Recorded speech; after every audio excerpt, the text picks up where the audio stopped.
हम साल भर हमें हार्ड वर्क करना है, हार्ड स्टडी करना है। हम आखिरी के टाइम में स्मार्ट वर्क या फिर स्मार्ट स्टडी करना है।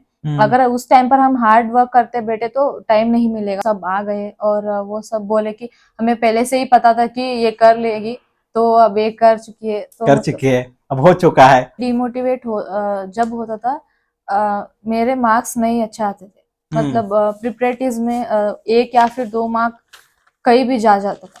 मतलब मेरा आउट ऑफ आउट नहीं हुआ है कहीं कोई भी पीरियड। जब मैं 10th आई तो मैं ऐसा माइंडसेट बनाई कि मुझे 1 साल तक सिर्फ पढ़ाई के पर्पस के लिए यूज करना है मोबाइल, उसके अलावा मैं कुछ नहीं देखूंगी। अच्छा। और टीवी पे भी ऐसे था, मतलब टीवी में नहीं देखूंगी 1 साल तक। मतलब एग्जाम होने के बाद देख लेंगे ना। तो मोबाइल को मैं पहले में माइंडसेट बनी चुकी थी और मैं स्टडी पर्पज सिर्फ देखूंगी और उसके अलावा मैं कुछ भी नहीं देखूंगी। इवन फोटोज भी नहीं देखती थी मैं। अच्छा। तो आपने पूरा ये जो एसएलसी का जो आपका ये गुजरा 1 साल, तो उसमें आपने मोबाइल यूज ही नहीं किया? नहीं किया। सब पेरेंट्स एक ही तरह नहीं सोचते। पहले बात बताऊं कि सब पेरेंट्स भी अलग अलग सोचते हैं और टीचर्स भी ना सब सेम एफर्ट्स नहीं डालते। टीचर्स भी थोड़ा सा ऊपर नीचे हो जाता है माइंडसेट। मतलब आप किस स्कूल में पढ़ रहे हो ये फर्क नहीं पड़ता है, आप कैसे पढ़ रहे हो उस पर बहुत डिपेंड करता है। रिवीजन आपको साल भर ना हार्ड रिवीजन करना होता है और एग्जाम के टाइम में आपको स्मार्ट रिवीजन करना होता है। स्मार्ट रिवीजन क्या होता है कि अस्सलाम वालेकुम दोस्तों, आज की कहानी सिर्फ एक स्टूडेंट की सक्सेस स्टोरी नहीं है, बल्कि एक सोच को बदलने वाली कहानी है। जहां लोग कहते हैं कि 100% लाना मुश्किल है, वहां कर्नाटक के अतनी तालुक के छोटे से गांव की कटकेरी के लड़की ने सिर्फ सपना नहीं देखी बल्कि हकीकत में बना दिया है। उन्होंने कहा था 625 में 620 के आगे आ जाएगा मेरा मार्क्स, लेकिन आज वो खुद 100% स्कोर बनाकर दिखाई है। सबसे हैरान की बात यह है कि ना कोई बड़ा प्राइवेट स्कूल उन्हें एडमिशन लिया, ना कोई एक्सपेंसिव कोचिंग ली। आज हम बात करेंगे प्रार्थना पाटिल की, उनकी मेहनत, उनका माइंडसेट और वो सीक्रेट्स जो हर स्टूडेंट को जानना चाहिए। हेलो प्रार्थना जी, आपने हमको अपना वक्त दिया, हमारे पॉडकास्ट चैनल में आप आए, आपका बहुत शुक्रिया मैं अपने तहे दिल से बोलना चाहता हूँ। इसी के साथ में आपने कर्नाटक में टॉप किया, मैं आपका बधाई देना चाहता हूँ और थैंक यू। और इसी के साथ में मैं आपसे शुरू करना चाहता हूँ कि आप कटकेरी जैसे छोटे गांव से पढ़ाई किए हैं, वो भी एक गवर्नमेंट स्कूल से, तो आपका वहाँ का एनवायरनमेंट कैसा था? एनवायरनमेंट बहुत अच्छा था। स्पेशली टीचर्स ने बहुत सपोर्ट दिया मुझे जी। और पढ़ने का सब दोस्तों ने बहुत अच्छा मुझे हेल्प किया है और स्पेशली टीचर्स मुझे बहुत अच्छे से पढ़ाई में और रिसोर्सेज के बारे में सब कुछ बहुत अच्छे मुझे सपोर्ट दी थी और एनवायरनमेंट बहुत अच्छा। अच्छा, आपका जो कटकेरी जो गवर्नमेंट स्कूल में जो वहाँ का एनवायरनमेंट था माशाल्लाह बहुत अच्छा था, प्रार्थना जी ने बोल रहे हैं। और इसी के साथ मैं आपको अगला सवाल ये पूछना चाहता हूँ, गवर्नमेंट स्कूल में पढ़ते हुए रिसोर्सेज की कमी हुई आपको? ऐसा कभी नहीं हुआ? कभी नहीं हुआ। कभी नहीं। तो आजकल हम देख रहे हैं गवर्नमेंट स्कूल में हम क्यों डालना चाहिए, गवर्नमेंट स्कूल में उतना ट्रिक्सी नोट्स नहीं देते हैं, ये सब बोलते हैं, तो आप इस पर क्या कहना चाहोगे? स्कूल फर्क नहीं पड़ता है, पढ़ने बच्चे पे फर्क। और आपके फादर भी एक गवर्नमेंट टीचर हैं, तो आपने उन्होंने आपको क्या सजेशन दिया कि प्राइवेट स्कूल को लगाना ऐसा या गवर्नमेंट स्कूल ही?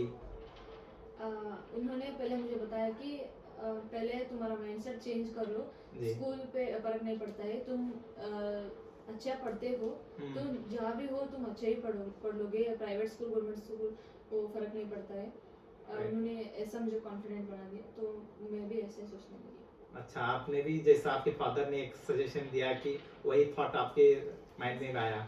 अच्छा, अच्छी बात है। क्या आपके फादर वही आपके स्कूल में टीच करते हैं या अलग? वही स्कूल में अच्छा टीच करते। तो आपके फादर का ये माइंडसेट था कि मेरे बच्चे को मैं गवर्नमेंट स्कूल में पढ़ा रहा हूँ। तो आजकल देख रहे हैं कि गवर्नमेंट स्कूल के टीचर्स प्राइवेट स्कूल में ढाल रहे हैं अपने बच्चों को, लेकिन आपके फादर ने आपको गवर्नमेंट स्कूल में ढाला, ये बहुत ही बड़ी बात है। अच्छा है। और इसी के साथ मैं आपको ये पूछना चाहता हूँ, आपने बोला कि 625 में से 620 के आगे आ सकते हैं, तो ये कॉन्फिडेंस कहाँ से आया आपको? पहली बात तो यही कि मेरे सब प्रिपरेटरी एग्जाम्स थे, उसमें मेरा 620 के ऊपर ही मार्क्स रहता था। अच्छा। और मैं उस तरह पढ़ाई भी की थी और मैं उस तरह क्वेश्चंस को भी सॉल्व की थी, तो मुझे 100% मुझे कॉन्फिडेंस थी कि 620 के ऊपर ही आएगा। अच्छा, आपको कॉन्फिडेंस था 620, लेकिन आपको 625 मिल गए हैं, तो आपको 625 क्यों नहीं था? मुझे वो 1 या 2 मार्क्स फर्क हो सकते हैं, ऐसा मुझे वैल्यूएशन में कुछ ऐसा गड़बड़ हो जाएगा, मुझे ऐसा लग रहा था। 625 आ गए हैं बहुत। अच्छा, आपको लगा होगा कहाँ पर मेरा पॉइंट्स या बार या कोई इसमें मिस्टेक से भी मेरा एक मार्क्स निकाले तो भी कम हो सकेगा, ऐसा आपका ये था। अच्छा ठीक है, क्या आपने स्टार्टिंग से ही टॉप करने का टारगेट सेट किया था? हाँ सर। पहले स्टार्टिंग से ही? हाँ सर। स्टार्टिंग से यानी कब? अभी 10th अभी स्टार्ट होने से पहले? हाँ सर, दो समर वेकेशंस होते हैं ना। अच्छा, क्या आपने समर वेकेशन किया था? हाँ सर किया था। अभी अतनी में महेश इंग्लिश एकेडमी एक ट्यूशन सेंटर है, वही किया था। अच्छा, आप इंग्लिश मीडियम हो या कन्नड़ा मीडियम? अच्छा, लेकिन जो महेश आपने बताया इंग्लिश मीडियम करके, तो वहाँ पर कन्नड़ा मीडियम भी क्लासेस लेते हैं? कन्नड़ा मीडियम भी लेते हैं। अच्छा, वहाँ पर कौन से क्लासेस लेते थे?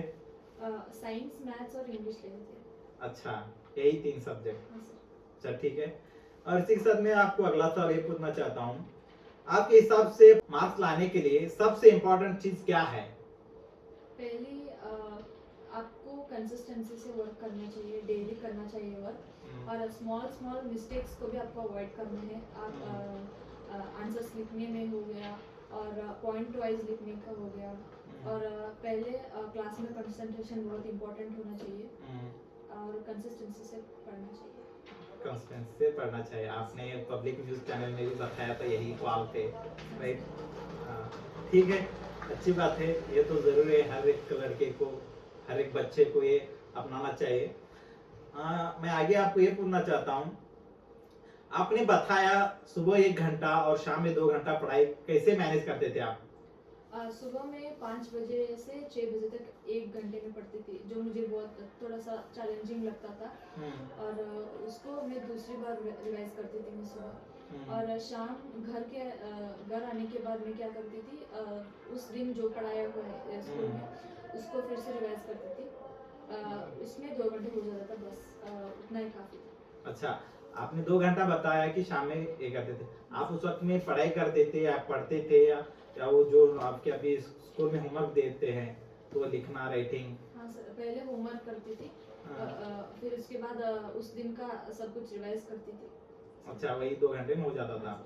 अच्छा, अच्छी बात है, आपने एक कंटिन्यूसली रखा है, आपने एक टाइम टेबल एक सेट रखा है, तो ये माशाल्लाह बहुत ही बड़ी बात है। ऐसा तो कहीं भी आजकल देखेंगे नहीं, आज एक दिन किए, नेक्स्ट डे कल करेंगे, नेक्स्ट डे फिर भूल जाएंगे कि नहीं आज होंगे कल करेंगे, वो कल उनका कल ही निकल जाएगा, ऐसा हुआ है। आपने कंटिन्यूसली रखा है, बहुत ही बड़ी बात है। आप इस बात पर क्या कहना चाहोगे, जो आपके 10th SLC में अभी है, उनके लिए क्या कहना चाहोगे? आप कंसिस्टेंसी आप मैटर बहुत करता है। आप अगर आप आज 10 घंटे पढ़ रहे हो और कल आप कह होते कि नहीं मैं कल 10 घंटे पढ़ा हूँ, अब मैं आज नहीं पढ़ूंगा, ऐसे नहीं करना चाहिए आपको। आप डेली 1 घंटे भी पढ़ो, लेकिन वही आपको साल भर पढ़ना पड़ेगा। वो कंसिस्टेंसी मैटर करती है आपके सक्सेस। आपने साल भर पढ़ना चाहिए, आप बताया। अब जब कुछ फंक्शन आया घर पे या कुछ स्पोर्ट्स आए स्कूल में, तो उस वक्त में कैसा करना है? तो मैं बताना चाहूंगी कि मैं 1 साल किसी भी फंक्शन को अटेंड नहीं किया। किसी भी फंक्शंस को अटेंड नहीं किया, किसी भी स्पोर्ट्स में मतलब मुझे इंटरेस्ट नहीं थी, और मैं किसी भी फंक्शंस में नहीं गई। अच्छा, तो सैक्रिफाइस भी करना पड़ता है। अच्छा, ये सिर्फ एसएसएलसी में करना पड़ेगा या 1 to 9th में भी करना पड़ेगा? इट डिपेंड्स ऑन, करना पड़ता है, डिपेंड्स ऑन। बट नेक्स्ट आपने पीयूसी में कैसा करोगे, यही सेम रखोगे या रूटीन? मतलब सैक्रिफाइस तो करना पड़ेगा, अगर सक्सेस चाहिए तो चाहिए सैक्रिफाइस चाहिए, लेकिन फिर भी अब फंक्शंस रहते हैं घर पे, जरूरी वो भी है ना, फैमिली के साथ में अच्छा माहौल के साथ में जाना चाहिए। अब जैसा घर पर माहौल रहता है, आज कुछ फंक्शन है, आज कोई हमारे रिलेटिव्स आए हैं, तो उनके साथ में अच्छा बातचीत करते हुए डे गुजारना चाहिए ना। तो उस वक्त में क्या हो, पढ़ाई करते बैठोगे तो क्या वो सोचेंगे क्या ये बच्ची बार बार हम जब भी आएंगे हमसे बात भी नहीं करती, ये थोड़ा सोचेंगे ना। मतलब थोड़ा सा पूछताछ करना चाहिए, ऐसा नहीं कि मतलब बातें नहीं करना है, ऐसा नहीं है। थोड़ा सा पूछताछ करने के बाद हम अपने पढ़ाई में लगना चाहिए। सही है, बिल्कुल सही है आपकी बात भी। जहाँ पर जितना वक्त हम देना है उतना देना चाहिए, जरूरी। ये आपने अच्छा बहुत ही बड़ी पॉइंट बताई है। ये हमारे स्टूडेंट्स अब जो है एसएलसी के लिए आने वाले हैं उनके लिए हेल्प होगा ये एक पॉइंट।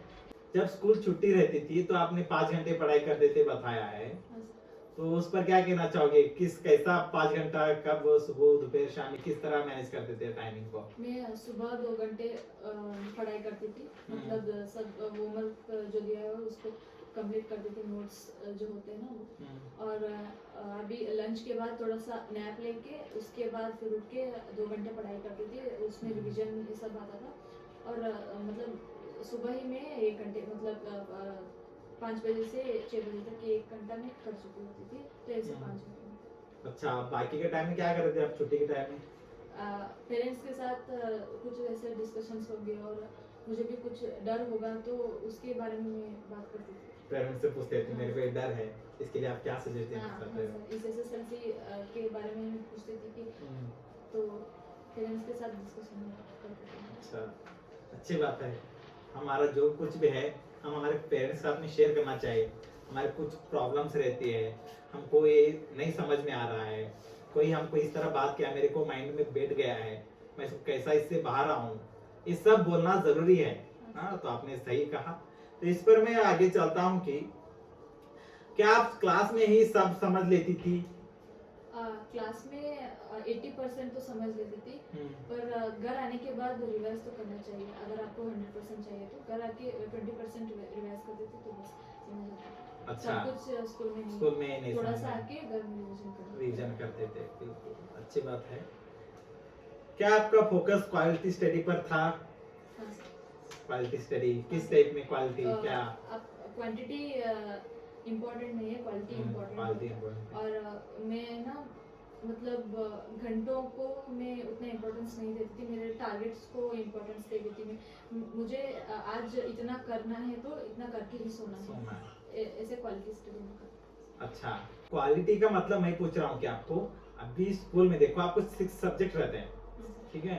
तो उसके अंदर क्वालिटी अब आप हम देखेंगे तो एक मैथमेटिक्स सब्जेक्ट ले लो, उसके अंदर क्वालिटी किस तरह आप अपनाते थे? मैथमेटिक्स जैसे सब्जेक्ट्स में आपको एक तरह मतलब अगर ये कॉन्सेप्ट है, पहले उस कॉन्सेप्ट को आपको अंडरस्टैंड करना चाहिए। उसके बाद उसके ऊपर आप 2 से आप 5-6 सवाल करना है।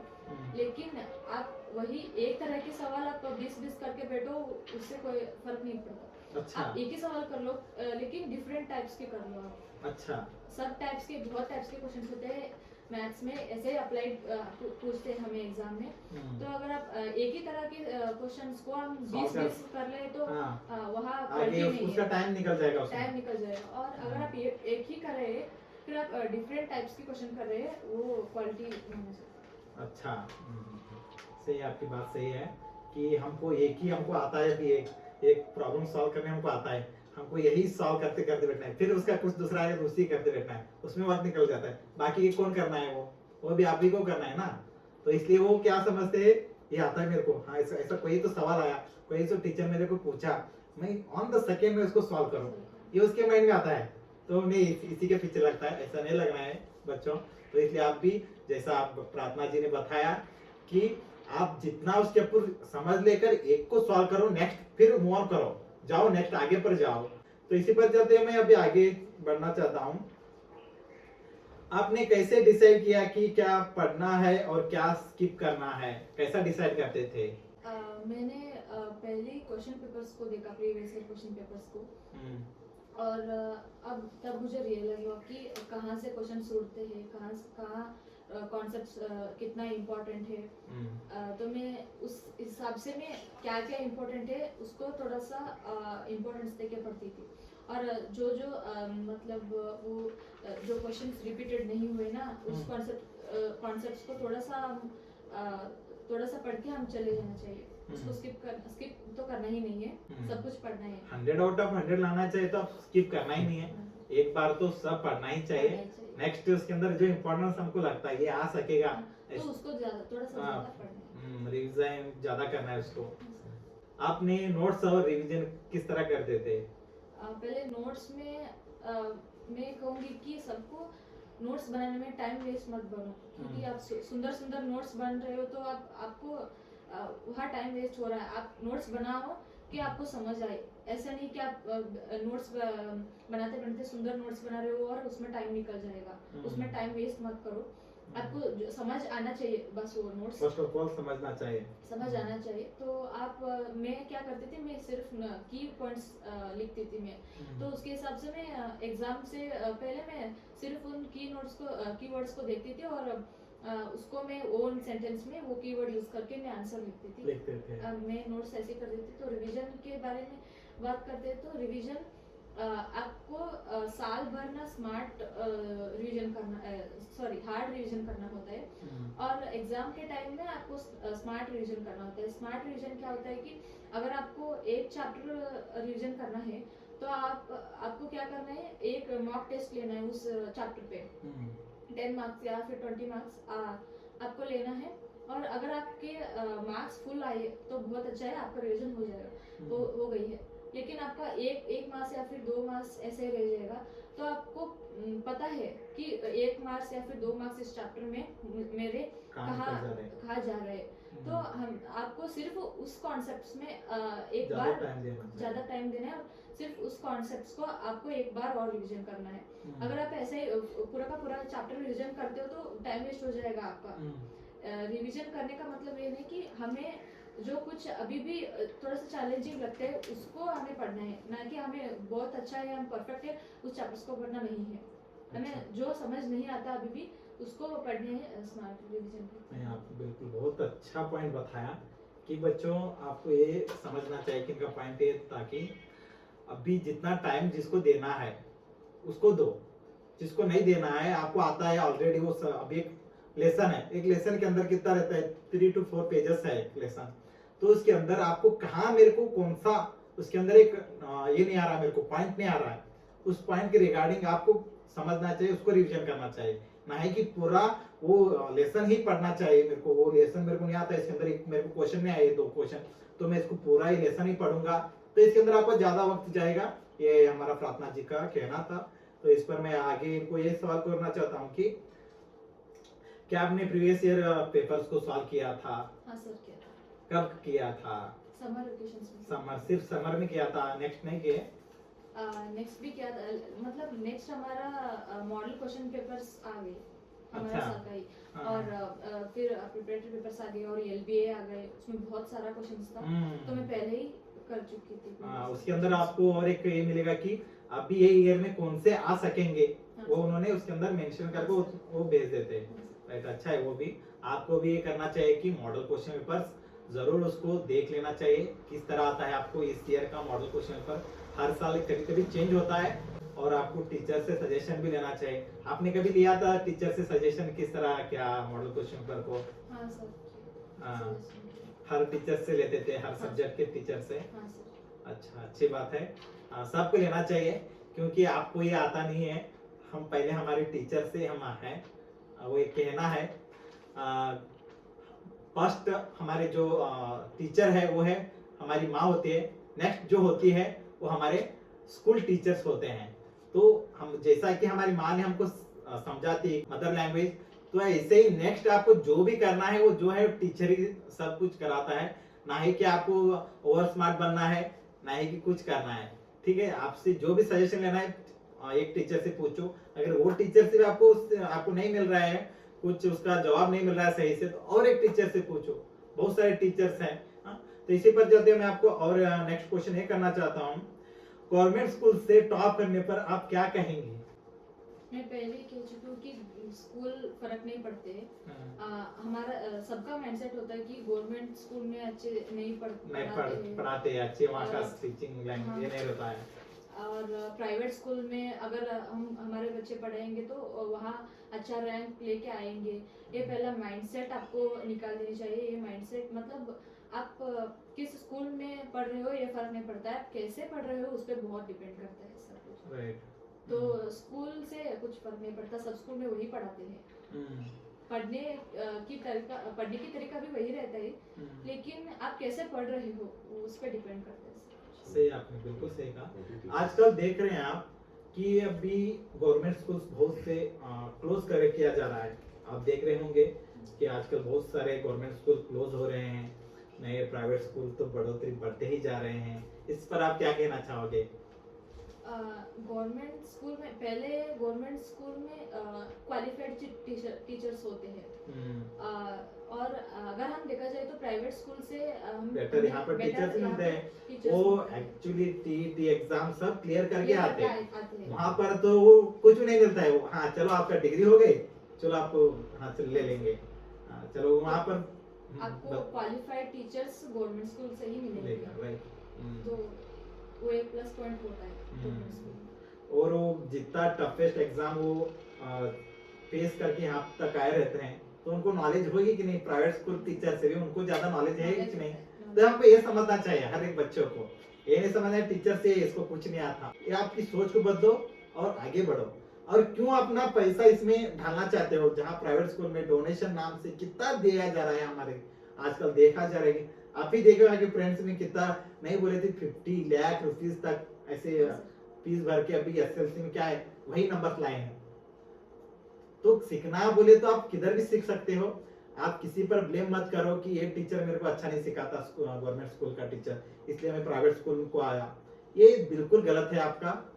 लेकिन कहीं कहीं लोग भी बताए हुए हैं कि गवर्नमेंट टीचर से मेरे को बताए हुए हैं कि हमारे गवर्नमेंट स्कूल में ये प्रॉब्लम है कि पेरेंट्स उनके ऊपर केयर नहीं करते। तो आप इस पर क्या कहना चाहोगे? पेरेंट्स मतलब सब पेरेंट्स एक ही तरह नहीं सोचते। पहले बात बताऊं कि सब पेरेंट्स भी अलग अलग सोचते हैं, और टीचर्स भी ना सब सेम एफर्ट्स नहीं डालते हैं। टीचर्स भी थोड़ा सा ऊपर नीचे हो जाता है।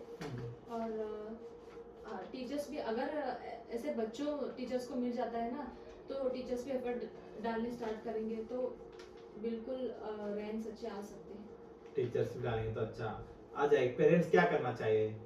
जैसा कि अभी हम एक आपको ये बोलना चाहता हूँ, आप प्राइवेट स्कूल में देखेंगे तो वो पेरेंट जाकर पूछता है मेरा बेटा क्या सीखा क्या नहीं, डेली उनकी इंक्वायरी लेते हैं। तो यहाँ पर ऐसा नहीं होता है। इसलिए पेरेंट्स भी सपोर्ट करना चाहिए, यहाँ पर भी करना चाहिए। क्या सक्सेस स्कूल पर डिपेंड करते हैं?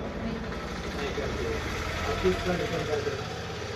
स्टूडेंट्स पर डिपेंड करता है, वो कितना एफर्ट्स डाल रहे हैं उस पर डिपेंड करता है। स्कूल का भी वो ये होना चाहिए ना, उनको फैसिलिटीज देना चाहिए ना कि नोट्स प्रोवाइड करना हो, या और भी जो टीचर्स को स्टॉप लाना हो, वो भी इसके अंदर मैटर करता है। स्कूल के टीचर्स भी मैटर करता है, और हम उससे ज़्यादा तो आपको भी करना चाहिए स्टडी, और सेल्फ स्टडी भी बहुत इम्पोर्टेंट होता है यहाँ पर।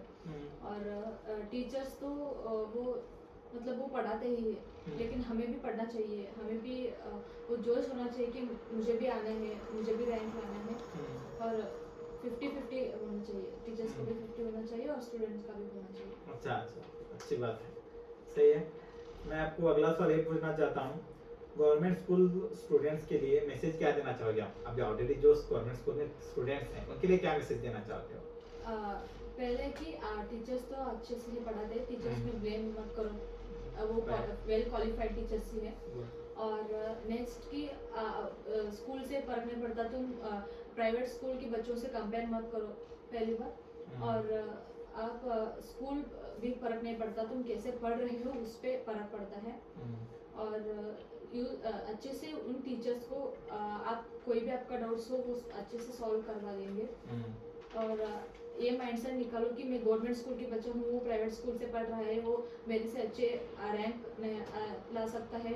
ऐसे नहीं, अगर तुम भी पढ़ाई करोगे तो तुम उससे भी ज़्यादा रैंक ला सकते हो। राइट जी दोस्तों, प्रार्थना जी ने ये बोलना चाहते हैं कि आप भी एफर्ट डालो, और आप भी क्या है टीचर्स को पूछो कि क्या है क्या नहीं है, आप ऐसे ही बिना वजह ही ब्लेम मत करो, और ऐसा मत सोचो कि मेरे से बेटर वो प्राइवेट स्कूल में वो लड़का है, ऐसा मत समझो।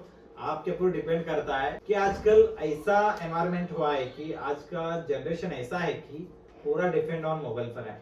हाँ? तो आप इस डिस्ट्रैक्शन से कैसा बाहर आए?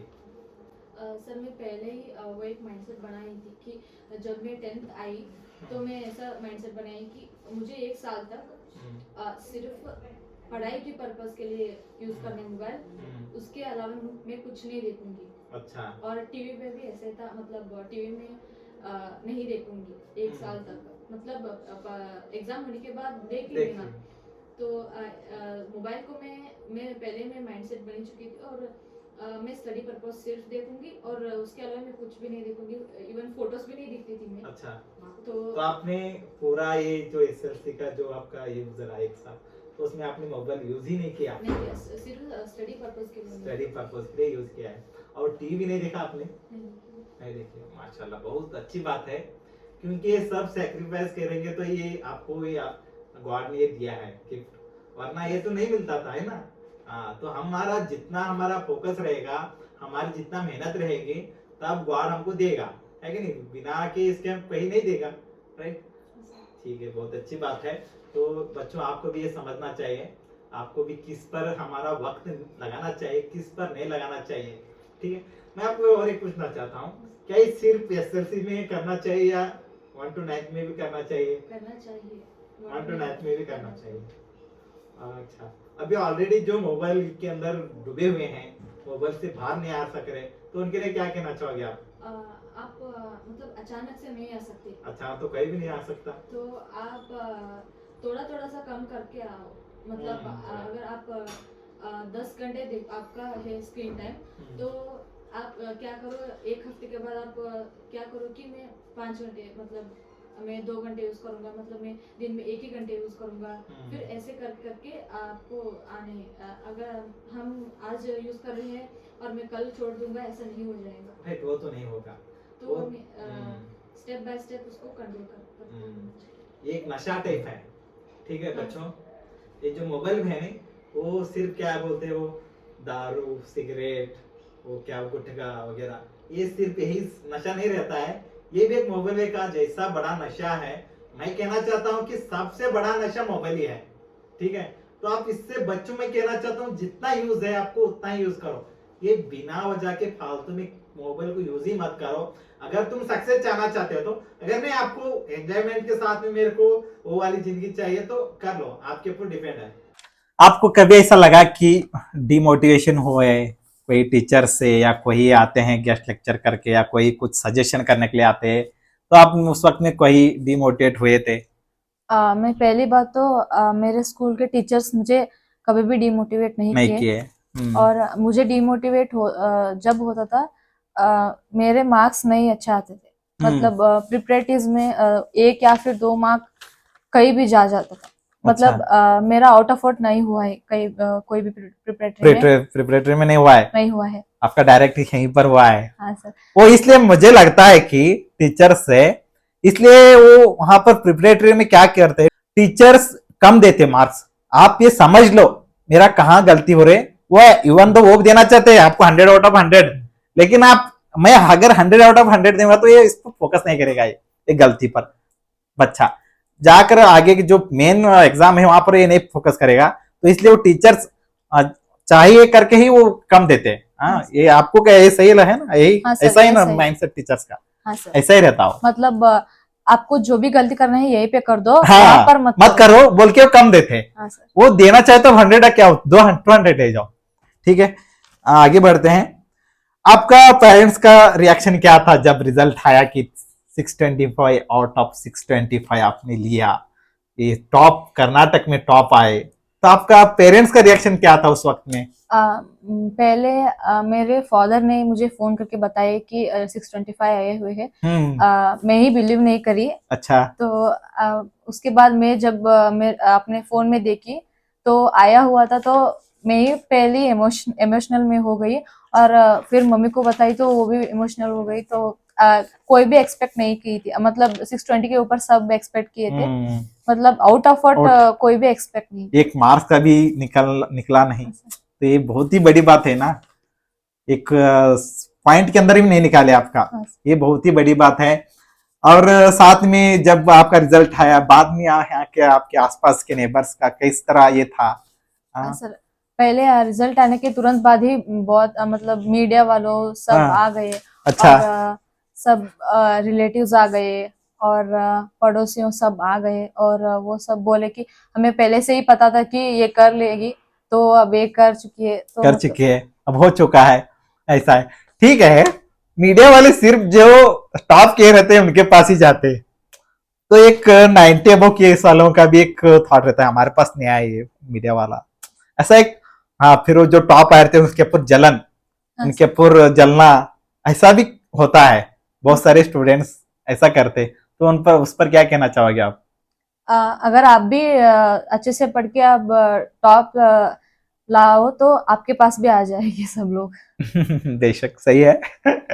आप भी टॉप करो, आपके पास भी मीडिया क्यों, आपको पूरा गांव ही आएगा। शायद मेरे को लगता है इनको घर को पूरा क्या है, अपनी शहर ही इनको आया था मिलने के लिए शायद, क्योंकि कहीं कहीं दूर दूर से लोग इनको मिलने आ रहे आज, क्योंकि आज इन्होंने टॉप कर दिया, अपना सब कुछ साइड को रखकर इन्होंने इतना अच्छा पढ़ाई किया, इतने मार्क्स अच्छे लाए, तो इसलिए आए ना, तो सही है। ठीक है, आगे बढ़ते हैं।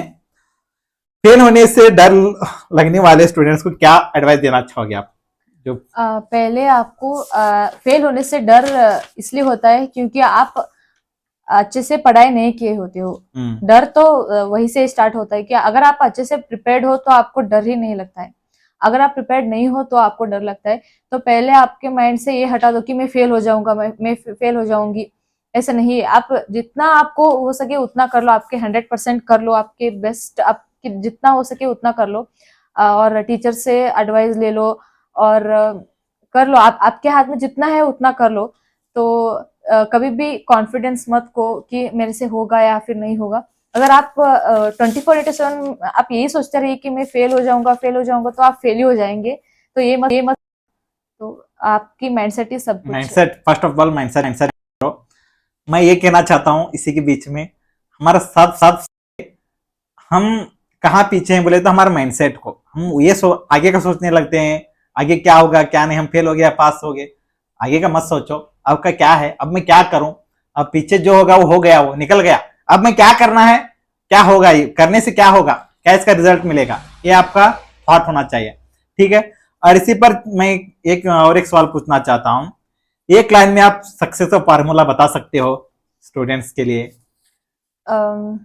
कंसिस्टेंसी मेंटेन रखना। फर्स्ट कंसिस्टेंसी, नेक्स्ट कंसंट्रेशन रखना है आपको क्लास में, रिवीजन करना है जितना हो सके उतना, और जितना हो सके उतना question papers, previous year question papers हो या फिर क्वेश्चन बैंक्स होते हैं, उस क्वेश्चन को आप सॉल्व करोगे उतना आपको कॉन्फिडेंस आएगा।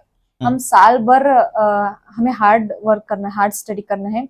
हम आखिरी के टाइम में मतलब 15 एग्जाम को उस में स्मार्ट वर्क या फिर स्मार्ट स्टडी करना है। अगर उस टाइम पर हम हार्ड वर्क करते बैठे तो टाइम नहीं मिलेगा और ऊपर से स्ट्रेस होगा, मतलब राइट, ये सब हो सकता है। तो इसलिए साल से पहले हार्ड वर्क और आखिरी के टाइम पे स्मार्ट वर्क करो। अभी आगे के स्टूडेंट्स के लिए एक 3 बेस्ट टिप्स क्या देना चाहोगे आप? पहले आपको मैं बता चुकी हूँ कि क्लास में कंसंट्रेशन रखना है, और सेकेंड वन आपको टाइम पे मतलब आपको जितना हो सके उतना रिवीजन करना है। आप थर्ड में बताऊं कि आपको कंसिस्टेंसी मेंटेन करना है। ये 3 आप कर लोगे तो आप सब सक्सेस। आप पब्लिक टीवी में बताया था कि मेरे को डॉक्टर बनना है, तो ये इंस्पिरेशन आपको कहाँ से मिला था? पहले बात तो यही कि सर मेरे मतलब हमारी फैमिली में कोई भी डॉक्टर नहीं बने, तो इसलिए मैं चाहती हूँ कि मैं ही बन जाऊं। मतलब एक घर में एक तो होना चाहिए, डॉक्टर होना चाहिए जरूर। हाँ, होना चाहिए, उस मतलब वो नॉलेज तो होना ही चाहिए। राइट, सही है। हर एक घर में डॉक्टर बनना चाहे तो प्रार्थना जैसा स्टडी करो और हो जाओगे। इंशाअल्लाह मैं भी दुआ करता हूँ कि प्रार्थना जी डॉक्टर बने। आपने बताया कि अभी डॉक्टर का आपका सपना है, तो डॉक्टर के लिए आपका अब से क्या प्रिपरेशन है?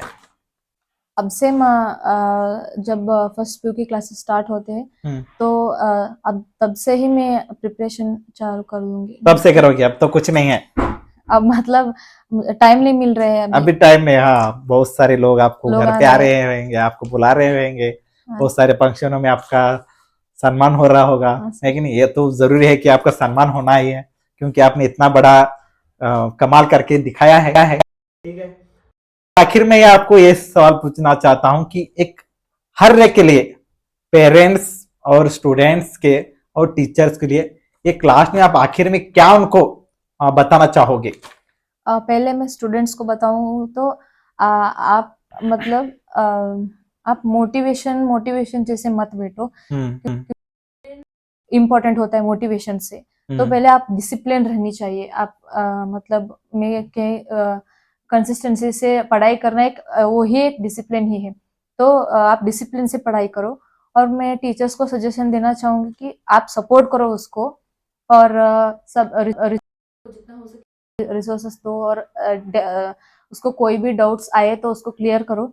और मैं पेरेंट्स को बोलना चाहूंगी कि आप भी उसको सपोर्ट करिए, क्योंकि सब सपोर्ट करने के बाद ही इतना बड़ा वो सक्सेस पा सकता है। तो वो एक अगर मेहनत कर रहा है, आप कोई भी सपोर्ट नहीं कर रहे हो, उससे कोई कुछ नहीं होता है। अगर आपका सपोर्ट भी है तो वो और भी कॉन्फिडेंट हो जाएगा। तो आप भी सपोर्ट करिए और आपका बच्चा भी ला सकता है। बेशक, सही है, बिल्कुल सही है, सही है। और अब हमारे अकबर पॉडकास्ट में आपको यहाँ पर आकर कैसा लग रहा है? बहुत अच्छा लग रहा है। बहुत अच्छा लग रहा है, ठीक है। बहुत अच्छी बात हुई कि आपने हमारे पॉडकास्ट को अपना कीमती वक्त दिया, और इसी के साथ में आपका मैं बहुत ही शुक्रगुजार हूँ कि आपने एक हर एक के लिए, बच्चे के लिए आपने एक बहुत सारे अच्छे कीमती वर्ड्स बताए। और मैं दोस्तों ये कहना चाहता हूँ कि आखिर में बनना है तो प्रार्थना जी जैसा सक्सेस बनकर दिखाओ। और इसी के साथ में ये जो प्रार्थना पाटिल जी का जो कहानी है, ये हमें सबसे बड़ी मैसेज देगी इंशाअल्लाह। तो इसी पर चलते हैं, मैं यहाँ का हमारा पॉडकास्ट खत्म करना चाहता हूँ। तब तक के लिए अस्सलाम वालेकुम।